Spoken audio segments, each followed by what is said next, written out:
namtukuza Bwana.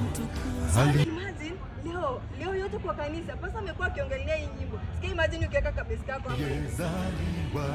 Sasa bebu nataka mimi nianze kuimba. Sasa nijiwela pembeni. Nakwambianga hizi SDA kila siku tutakuwa niimbia tu SDA kila siku.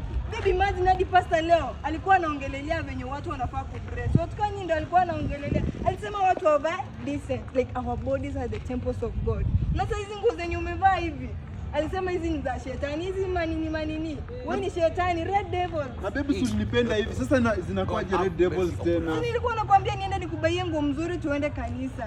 Sasa unataka mimi nivae aje? Unajua hata ukiwa hivi hatuwezi fanya harusi na wewe. Ati harusi. Si mimi bebu unanipenda hivi. Unajua tena unanikaa kwa nyuma kila siku hivi mimi sipendi. Kila weekend at church, kila weekend church mna practice ngoma zenu za SDA. Ukienda kulewa, hiyo ni sin. Ni kunajua body zetu are the temples of God. Vinywaji nini hautaenda mbinguni. But pia kwa Bible kulikuwa na wine. Kwani wine ilikuwa ni tuna sin aje? Like hata kama Yesu alichange water into wine, si ilikuwa hiyo time. Saa hii tuko New Testament.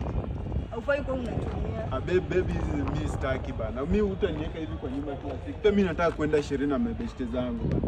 Unataka kuniimbia hapa, mimi sitaki. Mimi nimechoka. Sasa hizi ni gani unavaa kila siku? Hata mimi nashinda mabeshte zangu nitawaambia nini? Kwani sikai decent? Mimi nakuombea haki. Hatunaniombea ni unaniombea ndio ni square red devil. Unasema mimi ni red devil, la tunaniombea. Mimi hata sikutaki. Mimi enda huko, acha mimi niende klabu bana. Babe.